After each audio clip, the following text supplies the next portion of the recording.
All right, guys, we are live. This is the Difference Makers podcast. I'm your host, Justin Tamani. Today we have with us Matt Dlugos. Matt is one of the Underdogs athletic team members down in Las Vegas. We've spoken with some of the other ones. You may know a bunch of the faces down there, but we got Matt with us today. And not only is he one of the team members down there that's training in Las Vegas with Justin Collar, he is also one of their remote coaches as well. So if you have some remote programming from Underdogs, it may be with Coach Matt Dlugos. So Matt, welcome to the show. Thank you for joining us. Thank you, man. Thank you for having me. I'm excited.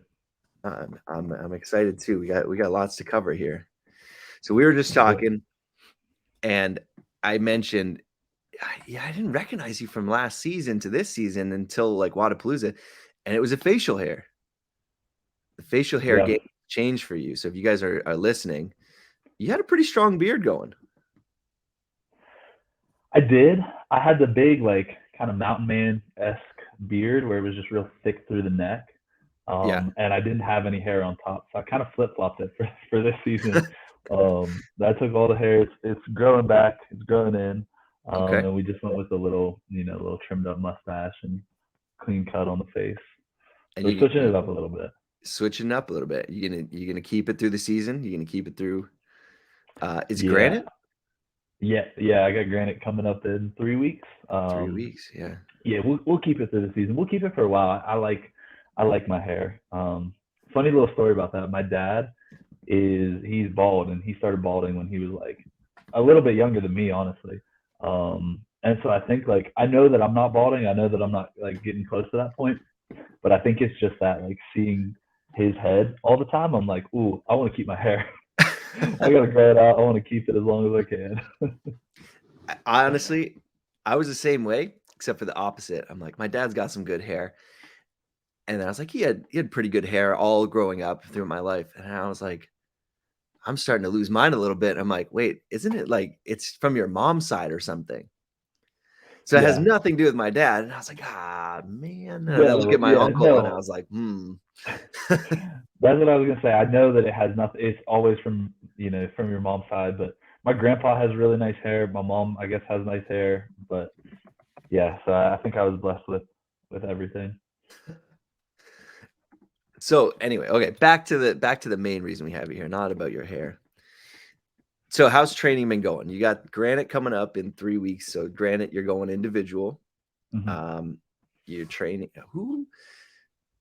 You're the only male. Are you the only male semifinal competitor training at Underdogs? No. Mitch McClune, Okay. also known as Carrie Pierce's boyfriend. He's competing at the MAC this year. Okay. So, but unfortunately, Mitch doesn't get to come in too much because he works like a real person job, a real adult job. Which hats off to him for doing that and competing. He's a stud, but he comes in on the weekend, so like throughout the week, it's really just me in there throwing down with the girls. Okay. How's that been for you and your training? Like, we hear from some other competitors that training with another male competitor every single day would be pretty taxing on the mind, but you get to be with some of the best women in the world. Does that Mm-hmm. help you, do you think, or how do you feel like that sits for you? You know, it's hard for me to say because I've really, like, I got to train with Tola last year. And so it was me and Tola, and then we had the three girls to train with, and that was a pretty good balance because you have somebody who's like, he's a bro, he can throw down with you, like, you can make jokes and crack whatever and like have a good time with it. But then at the same time, you still like kind of have, you know a reasonable score to push with, or person to beat. Not that the girls aren't reasonable to push with, but like last year, whenever it was Carrie and Bethany, like, and Danielle, those are top 10 games athletes. So it's a little bit different, but I, I don't mind training with the girls. Like, I don't mind throwing down with them because I think like each, like, the skills that they have and the strengths that they have are a little bit different than mine, anyways, right? So like just being able to be pushed on different workouts, like be pushed by these girls that are really good at gymnastics or really good at long conditioning pieces. or that are super strong, right? Like all of those different things, it kind of helps. And then at the same time, you're not like, oh, well, shit, I didn't lift as much as, this person today, or my Metcon score was only this. Like, you're competing against yourself. You want to do the best that you can. And you've got these girls to push you, but at the same time, I'm not like, oh, you're going to take a spot from me if you beat me on this workout, or if you beat me at this competition, you're not taking a spot from me. Does that make sense? Yeah, no, It's like a healthy version of competition, I think. yeah, because I think in some environments it'd be tough, like I mean, I would say actually in the same environment for you, like you have three girls who are all top 10 games athletes competing. I mean, they all went to the West Coast Classic last year, and they're all Mm-hmm. competing against each other every single day, and then they go out and compete on the floor. Like mentally, that's got to be tough. I can only imagine, man. Yeah. But I know But they it's have. one of those things too. Like I think that Justin Kotler has done a really good job of fostering like this, really caring and compassionate and helpful environment for everybody to train in. So we know that we're competing, or in terms of the girls, like they know that they're competing against each other and for spots. But it's like the better that one of them does, the better that they all do, right? Like Yeah, if Bethany's pushing them as hard as they can, then like that's only going to make Carrie and Danielle better, right? And so like there was never any there's never like any animosity, there's never any like conflict or anything like that. It was like it was a really cool thing to experience because you just saw three professionals getting better and getting each other better every single day. yeah. No, how does that work then with like coaching and giving each other little tips? Like, did they ever step in to help you? Do you ever step in and help them? Like, is that a pretty frequent thing? Yeah, I'll tell you what, I learned that from Tola because as a young athlete and like not really, you know, having the achievements that somebody like Carrie or Bethany or Danielle has, like I felt a little intimidated to step in and try to fix something that they're doing or try to give them some kind of advice because it's like, what does this kid know? Mhm. What is he gonna do to help me, get better? But um, I saw Tola start to step in and do some of that stuff whenever it came to things that he was really good at. So Yeah. anytime it was lifting, anytime it was barbell cycling or gymnastics, like there were a lot of things that Tola would step in and say that, hey, this is what I do, try it this way. And so that's what I started to try to do was like find little things that I knew that I was decently good at, like, whether it's rowing or rope climbs or, wall ball, like whatever it is. Yeah. Try to step in and give a little bit of help. And like honestly, once I did that the first time, it like broke down all the barriers, right? Like it kind of put us all on the same playing field. Then like they started to come up and offer me advice on metcons on how I was doing a movement or how I was thinking about a workout or reacting to it or responding to it.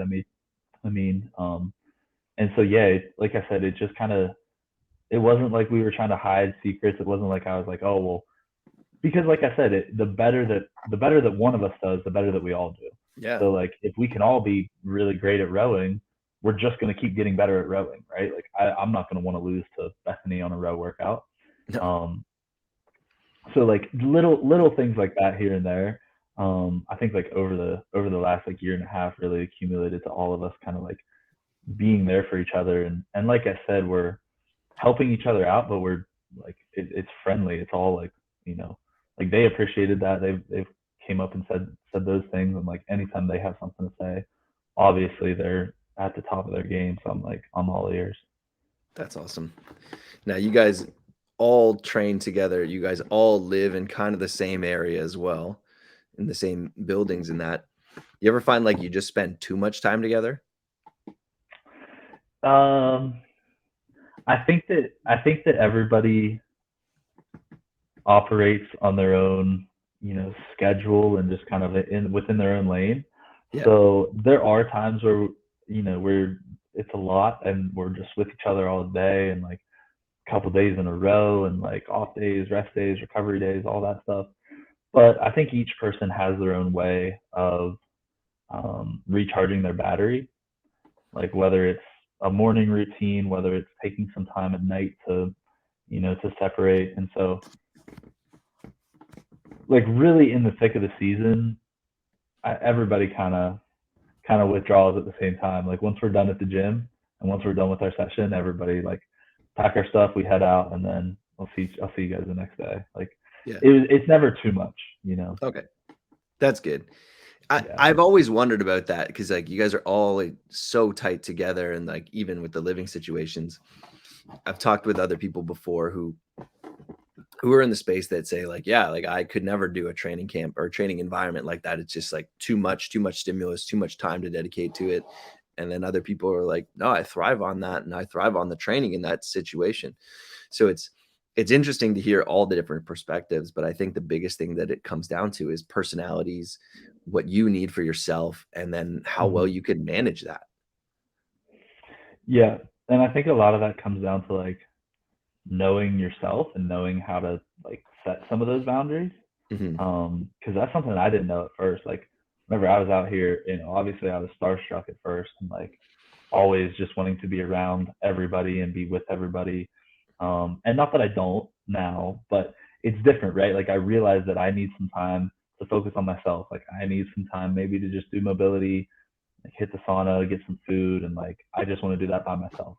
You know, because I've been with people from 9 in the morning until 4 o'clock in the afternoon. So it's like I just want some time to separate a little bit. Like I just need some of that. And so, you know, being able to like set your own boundaries and find what works for you, I think is key. And like realizing that with other people, like realizing that like I don't need to spend all day, you know, hanging out with so and so, because like I'll see them again, and they have their own things that they need to do. Like they have things that they want to take care of, and just like, you know, they just want to spend time by themselves too. So Yeah. I get it. And I think that you're right. I think it does come down to personality. When did you first move out there? In January of 2021, it was like the third that I got out here. Yeah, drove across the country. So you were, yeah. So you've been one of the longest residents there then. Mm-hmm. Yeah. Nice. Yeah, I came out here.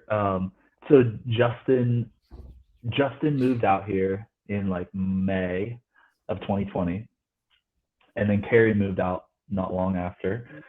And then she qualified for the 2020 like stage 2 of the games, and he was like, "Oh, you should come out and just like, you know, see what it's like. We're gonna train hard for the games. Like, you should come out and be a part of it." Mm-hmm.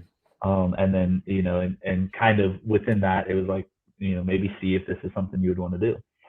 So I did just that. I came out here for a week, packed all my stuff up to like go back home. And whenever I was sitting on the plane, I was like, yeah, I'm going to move out here. And that was in like whatever it was, September maybe. Mm-hmm. And then, yeah, moved out here, and it was the 5 of us. Tola was still out here. Bethany was healthy. Carrie was still competing. Danielle, obviously. So Nice. it's been cool to see the evolution of it. Yeah, definitely. And then how did you get in contact with Justin? Like, how did that start? So I've known Justin for a while. It was like 2018, I think, that I met him. He was helping out with this organization called the United States Functional Fitness Federation, I think, Okay. or USAFF. Anyways, it was crazy. It was in my state. It was in West Virginia, down in like, you can ask him about it. It was kind of back in the holler. It was down south. Literally, we did this competition on like plywood sheets. Like we had like a lake right behind the rig. It was kind of cool. But that's where I first met him. And then we went to London, and I competed on a team there, and that's kind of where our bond started, or where we just like started connecting. And then a year later, or like a year and a half later, I asked him if he was taking on any athlete, and he was like, "Yeah, sure, I'll coach you." You know, did phenomenal after working with him. Like worked with him for a year, and then moved out here, and so I've been with him for a little over 2. I think it's a little over 2 years that I've been with him. So was the USAFF, that's the like the IFFF functional fitness? Yeah. Okay. Cool. Yeah. And you were on a team for that. My first year, I was on a team with a couple of cool people. still remember them, still talk to a couple of them. But I was on a team that year, and then the next year that I did it, which was in Sweden, I competed individually. Okay. And then with COVID, it things just kind of, I don't think that they fizzled out. I'm sure that they're still doing things, but Yeah. I think they're life coming moves back. on. Yeah, exactly. But you've competed on a team at regionals, Mm-hmm. and then did your individual career start, I guess, at the semifinals last year? I think technically you could say that it started before then. So I competed in 2019. So I competed on the team for a while, and then the rest of the team like went their own way. And so I was like, okay, well, I want to try to still compete. So I did the MAC actually in 2019. Okay. And then I went to this like small. This was a kind of a crazy story. I went to this small local comp that was like 5 hours north of where I lived. Went there, won, and then after I won, they were like, "Oh, you received an invitation to go compete at the Norwegian CrossFit Championship." And I think this was the year that they were doing the like top finisher at the sanctionals. Yeah, so I got to go to Norway, which was, I don't know if I can cuss on here, but it was freaking cool. It was such a cool experience. It was amazing. Norway is gorgeous. If you ever get the chance to go, I would go. But got to go to Norway and compete, and then things shut down. Yeah. So that was 2020, like the early 2020. And then I was just kind of like, I don't know, like what's going to come of this. But then I ended up moving out here, competing at West Coast, and yeah, now it's like full time. So now full time, and you're like head down individual this year. Yeah. Now we just had the first two workouts announced for the semifinals, and you must have just been like rubbing their hands together, ready for these two. We got 10 rounds of legless rope climbs and shuttles, and then a lifting complex with 3 cleans, 2 front squats, 1 shoulder to overhead. I'm pretty What excited. Did you think? Yeah. I mean, it's cool. I told Justin Kotler this. I was like, anything that comes out is going to be good. It could be like a max deficit handstand push-up, and I would have loved it. Because I just like competing. Like I like the tests. I like, not like the specific tests, but I just like testing my fitness, and like it might not be something that I'm strong at, but I want to test it. I want to see where I can get. But those 2 workouts I like those 2 a lot. I'll just say that. Yeah. And I guess on the legless rope climb, you're probably one of the taller guys in the field too.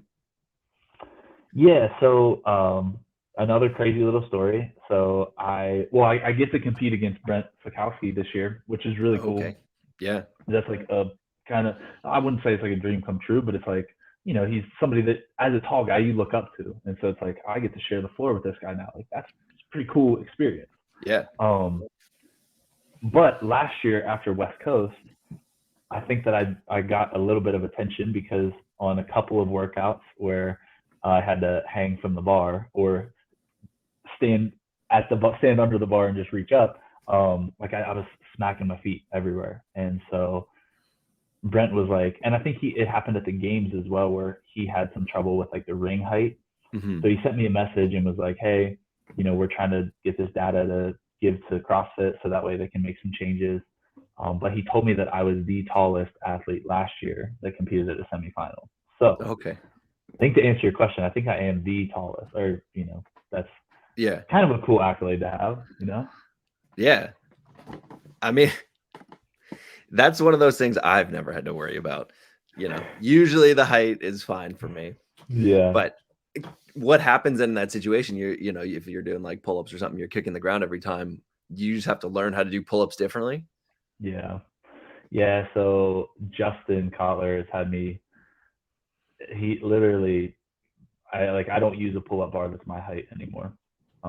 He's like, if you're going to go here and if you're going to, make it to the next level, make it to the games, all that. He's like, we got to get better at competing, in the circumstances that you're going to be given.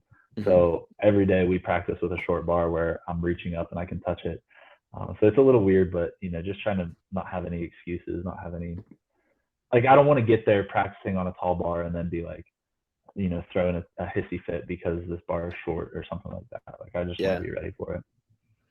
And even like ring heights, probably there's only a certain amount that they can adjust for you guys. Mm-hmm. Yeah, luckily, I don't remember his last name, but Dylan from Wow and Live, he helped me out with the rings last year at West Coast Classic. So big thank you to him. Okay. But they moved him up for me just a little bit for that last event. Nice, that's solid. Yeah. And then the lifting. Have you started to think about what you're going to do for that complex? You don't have to give out any numbers here, but have you started to think about it? You started playing with it? What's up, guys? Justin here. I'm really sorry to interrupt the show, but we're here to talk about something special. This is to talk about Bionic.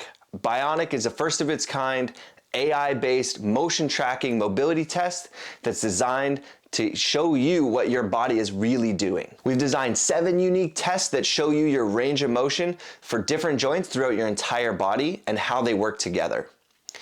Once you're done the test, you'll be given a body map score, which breaks down your entire body and their different range of motion. From there, the WODProof app will also design a mobility program specifically tailored to your needs and the things you want to improve. I can't wait for you guys to try out the test.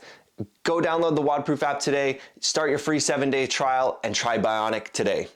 All right, guys, back to the show. Yeah, I'm thinking back on some different, different complexes that I've hit, and some different things. I think it'll be a tough one though, because it's such a finicky, like the jerk, I think, is going to be the limiter for people. It's like, are you going to be able to jerk after 5 squats, like 3 squat cleans, 2 front squats? Like, it might not seem like a lot of weight. Guys might have a 380 jerk, but it's like, are you going to be able to hit 315 on some tired legs? Yeah, so it'll definitely be an interesting workout, that's for sure. But I like my chances of it. I've been feeling really strong. Some good job preparing us, and I feel really excited for that one. Really excited for the leg lift too. Yeah. Yeah. And I mean, we got a note. You just hit a nice little 280 power snatch the other day. Yeah. Is that a PR lift there? I did hit that. That was a PR. That was a 5-pound PR. Nice.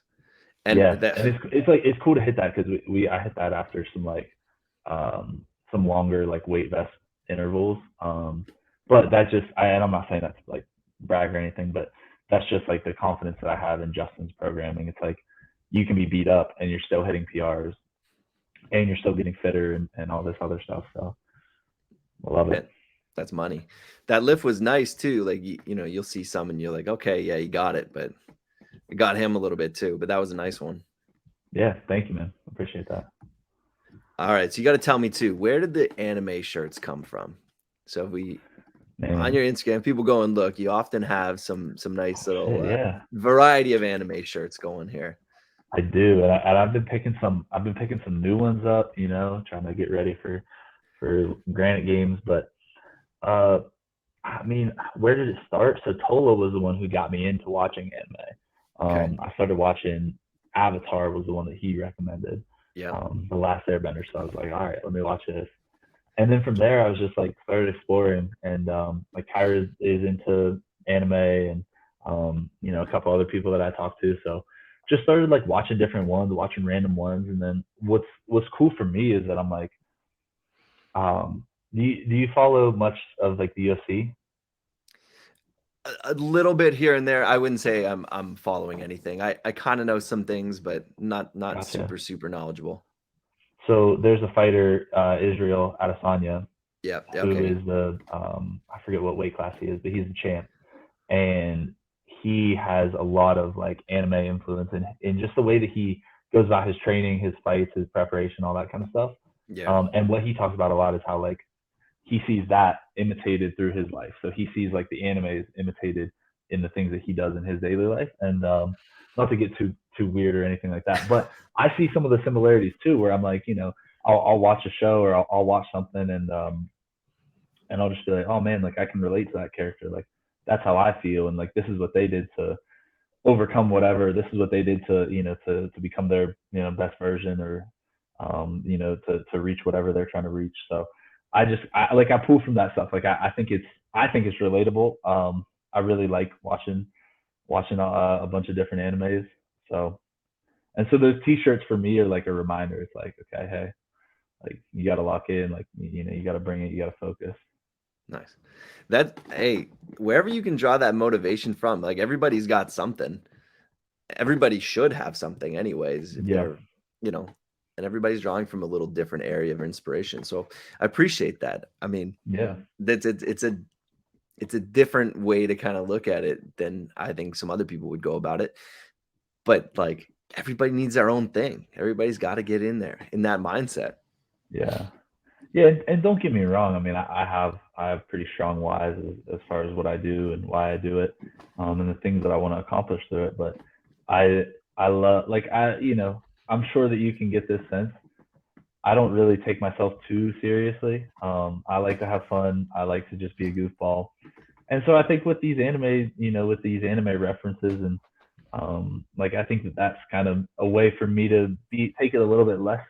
I'll take it a little bit less serious, but take a little bit of the weight of what I'm trying to do off of my shoulders, and let myself just enjoy it, you know? No, for sure. No, it's awesome. I love that. All right. So you guys down there, you got your training all fired up right now. Everybody's kind of gearing up. Is it a little bit weird to prep with some of this stuff with the staggering of your weeks? Like you're going week 3, you know, some of the girls are going week 1, week 2. So not really. Kyra and Danielle are both at the max, so they're week 2. I have Alex Gazan to train with. So her and I are both going to the Granite Games. So we're like always hitting skill pieces, metcons, conditioning, accessory together, just because, like, you know, we know that we're both on the same timeline. Like we know like when we need to push, when we can pull back a little bit, how to push each other. She's a stud of an athlete. Like she's gonna do some serious damage at Granite Games. So, and then we have Allie who's going to Canada. So I don't think it's gotten weird yet. I was just talking to Justin, and he said that he reminded me that he's leaving next week, and he'll be gone for pretty much a straight month. Like I won't see him until I get to Minnesota. So that I think will be a little bit weird because he's leaving. Our other assistant coach, Kiefer Lammy, is leaving. And then we'll start to have some of the athletes like peace out.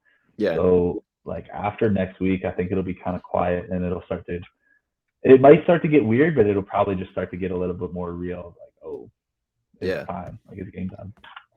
I thought the one unique thing is you guys are all training for different events. And in the past, it's been regionals. So, you know, across the world, everybody's doing the same 7 events, let's say. But as the programming starts to roll out, you know, like at least you guys are all in North America. It's more similar, but every event is completely different. Yeah.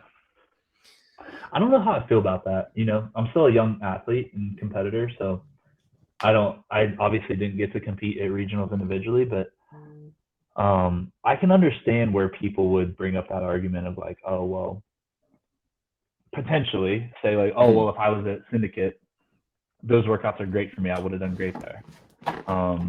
Like I could see where, you know, where maybe some of the programming bias or just like the movements that they include in a semifinal or they exclude in a semifinal. Like I could see where people would start to get a little bit upset at that. But I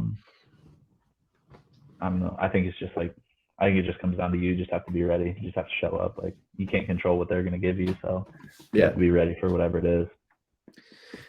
Have you ever considered that like different types of athletes will come out of different regions though? Like I think it was great question. Or not regions, but semifinals is like was it Syndicate? Syndicate's all like heavy and there's little skill work. That's exactly what I thought. I was like 18 muscle ups in a workout. I think that King Kong has 18 of them. Yeah. Versus if you look at not last chance, but the online qualifiers that they did last year, and they had 60. Yeah. Right. And it's like they had a dumbbell that was 50 pounds versus now Syndicate's got 18 ring muscle ups and a 200-pound sandbag. And I'm not talking smack on any competition or programming or anything like that. Yeah. But you're right. I think that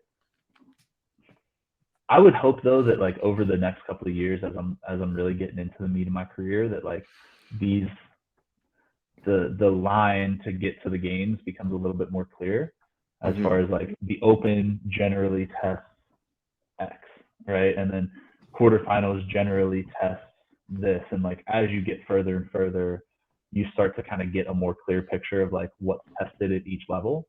Yeah. But I could definitely see that. I was like, yeah, I thought the same thing about Syndicate. I was like, that looks hot and heavy for all the workouts. And I think it was at Granite last year, the longest event was like 14 minutes. And it's like versus our ruck run that had like a 45-minute time cap. Yeah. Like people were getting called on. Yeah. It seems like, not to just kind of go at CrossFit here, it seems like there needs to be a little bit more standardization of some of the qualification process, especially with the semifinal events and the programming. Yeah. Because again, like you test a little bit, like it's general from the start, and then as the process gets closer to the games, you are trimming away or trimming towards a certain type of athlete, like a certain avatar. So. But yeah, you would just hope that picture is more clear as the future starts to get here, Yeah. But hopefully they do that with new CEOs and new people in charge of different things. That's the hope. So you said, as you get into the meat of your career, you're younger than I thought. How old did you think I was? I don't know. It's the mustache. I thought you were older because of the mustache. Yeah. No, I'm 24. Yeah. Okay, so when I think you were rocking the mustache at WODProof, and you're with Con and James on a team of 3. I thought you were way old. I thought you were in your late 20s. The mustache might be aging you up a little bit here. That's okay. I'm fine with it. I'm young at heart. I know that. No. Good. I've always got that though. Like I think because I've like always had a beard or I've always had facial hair. Yeah. People have always been like, oh, how old are you? 26, 28? I'm like, no. I would get that whenever I was like, just turned 20. They're like, oh my gosh, are you 25? Are you 26? Are you 27? I'm like, nope. Just turned 20. Just got here. Sorry. Just got a thick beard and I'm the opposite where like mine's all patchy. So like I had to shave specifically because I have like gaps in between. Yeah. No, it's gotten better over the years. It used to be like hair and then stop. Now. Yeah. Well, thank you. Yeah, no problem. So more of my point is WODProof. Tell us about that experience. So you were with Con and James, and these are two veterans and 2 people from the other side of the world. So how did this all come about? Yeah, that was kind of funny. They reached out to Justin because Ricky was in Las Vegas training with us because he was in between Dubai and WODProof. Yeah. So he was like training with us for a while, and their third guy, Jay Crouch, he ended up pulling out. And so they were like, well, we need a third. Like, is Ricky available? It could still be the Aussies. And at that time, Ricky was still trying to go individual. So he was like, nah, I'm good. And then I think I want to say they asked Tola as well, but Tola was getting ready for a big change in his life, which he had like kind of told us a little bit about what it was, but he didn't tell us like everything. So he was just kind of being real vague about it, but he was like, nah, I can't do that right now. And so Justin was like, hey, do you want to do this? And at first I was like, well, I don't know. Do you think like I want to focus on this year, blah, blah, blah. He's like, dude, it's Miami. It's going to be a blast. And you get to do it with James and Con. And I was like, all right, sure.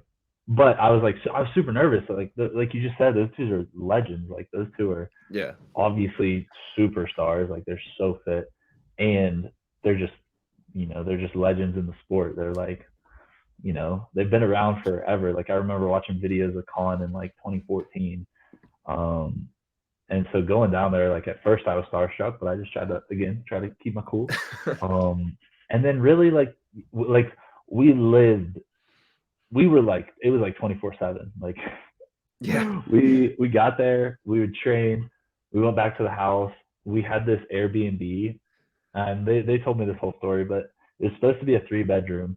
There was a couch, there was a single bed, and then me and James, like, we basically slept on the floor. We like pulled all the stuff off the couch, like laid everything down. So there was 2 of us on the floor that we would like have to walk over each other to go to the bathroom or whatever, and then one of us in the bathroom. So, or one of us in the bedroom. So we got to know each other really well off the start, but we just like we hit it off. And yeah, I love those dudes. Like, I have so much respect for them. I have so much appreciation for all the things that they, like, James has been amazing. Like, I'll send James a video of myself talking, or just like a voice memo, asking him questions, asking him how he's doing, all that kind of stuff, and he'll do the same thing. He'll get right back to me, be like, "Hey, Maddie, like, ask me how training's going, ask him if he can do anything to like help me with the training, like if there's something that I need help with or whatever." And then he's done a lot for me as far as like helping, like, not start my own brand, but like start to develop a brand for myself and a name for myself, and what that looks like as far as navigating the world of sponsorships and brands, and just developing as an athlete to become more full time. So they've done a lot for me. I have nothing but appreciation for them. Nice. And whose idea was it? I want to come back to the brand thing in a minute, but whose Yeah. idea was it for the shirts? You guys rock some sweet, like, I wanted to say Hawaiian shirts, but we were in Miami, so you guys rocked those for a full event. Yeah. What? Tell us about what was the party shirt idea? Yeah, that was the party shirt. That was Colin for sure. I guess they were like wanting to start a brand that was, they want to start this brand that's like matching party shirts with matching Speedos or matching trunks or whatever the hell you call it. Yeah. So they were like, "Oh, well, we're gonna do it. Like, we're gonna wear this." And like, Colin gave me a shirt and all that fun stuff. And that was a really cool day, because we got called off because of the rain delay. Yeah. And so we're back in the hotel. We're like drinking a couple beers, hanging out the whole day. We like hung out until 4 because we thought they were gonna call it, and then they were like, "No, come back. You're gonna compete." And so we were like, "All right, like, let's do it. Let's go have some fun. Let's go have a blast." And we were like feeling really, really good about the last 2 events. And then we rocked the party shirt, and we got the walk-off event win. Yeah. And hit the shoey. It was just that was a great experience, man. That was so cool. Yeah. Let's see if I can pull the picture up for people who are watching here. Please do. That was great. I get it. There we go. Party shirt on, hitting the shoey. Whoever got this shot, was this Vinny? Whoever got this got a great shot. Sean Ellis, I think. He's a great He's a great photographer. But dude, yeah, that was so cool, huh? That was freaking. And like, the boys were wild the whole time. They were like having a blast with it. I was obviously having a blast with them, and that was such a cool experience, man. That's good. That's good to hear. Yeah. Man, you guys look like you're having fun. And, kind of even going back and forth with Noah's team, Travis, Noah, and Chandler Smith. You guys look like you're going back and forth, like having a good time with each other.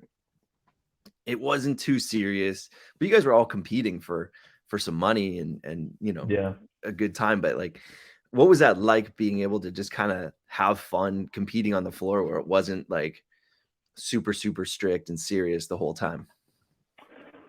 Honestly, it helped me with my development, with like my mental development as an athlete, because I don't really have a lot of experience competing.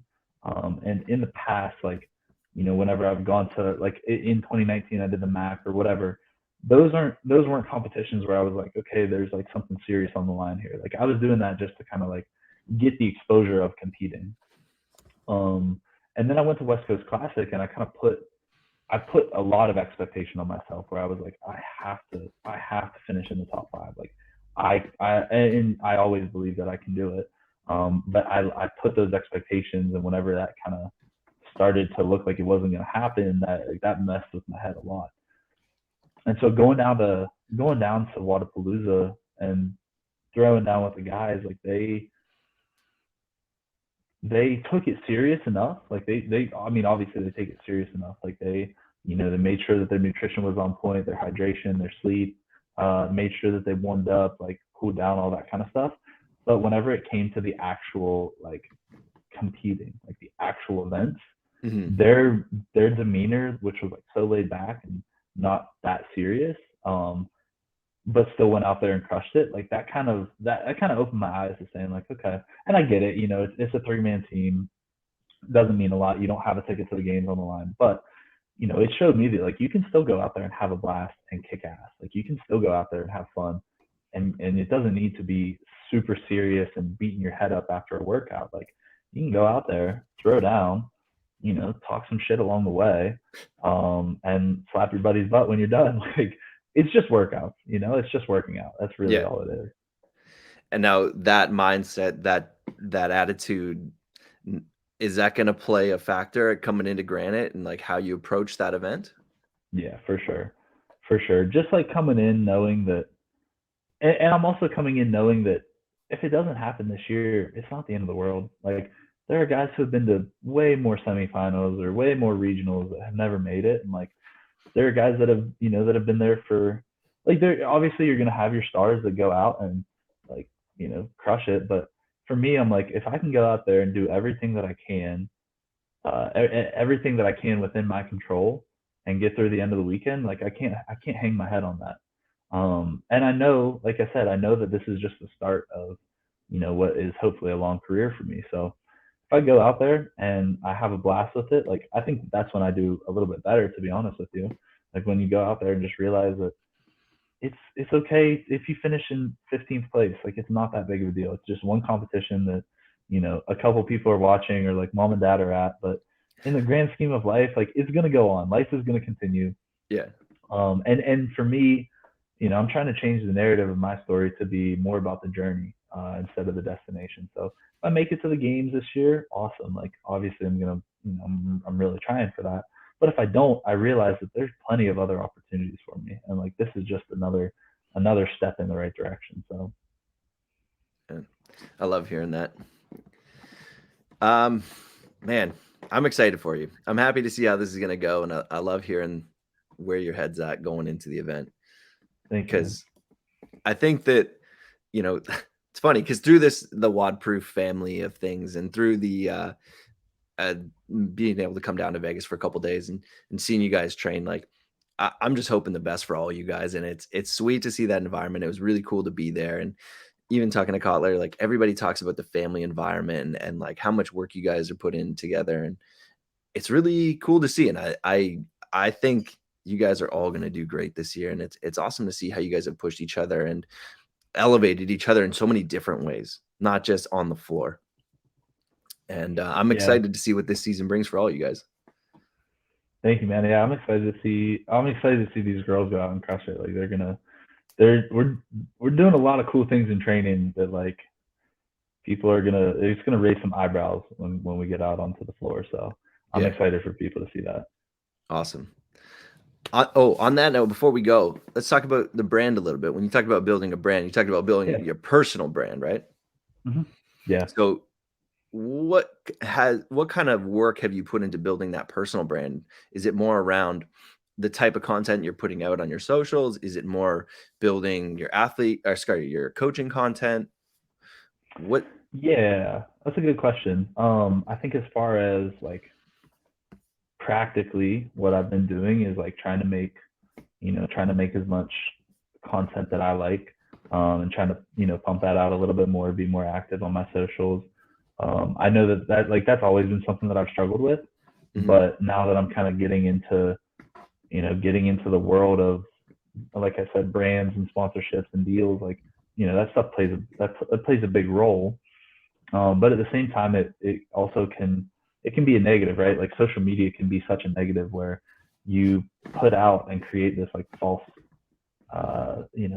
sense of yourself, or you're like a false reality almost, or you're trying too hard to look like X or Y and not really, that might not be exactly what your day-to-day life looks like.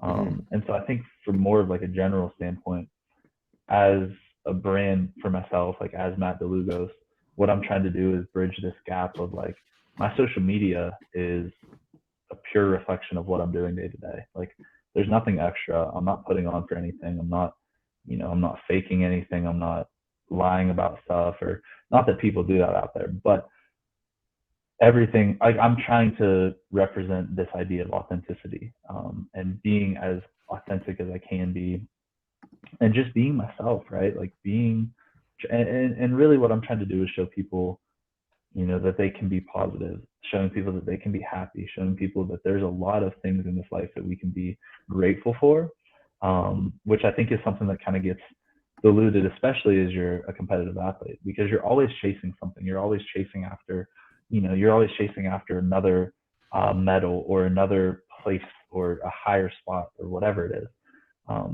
But like there's beauty in the day to day. Like there's beauty in everything that we go through and do. And we're extremely blessed to be able to do what we do, especially as CrossFit athletes.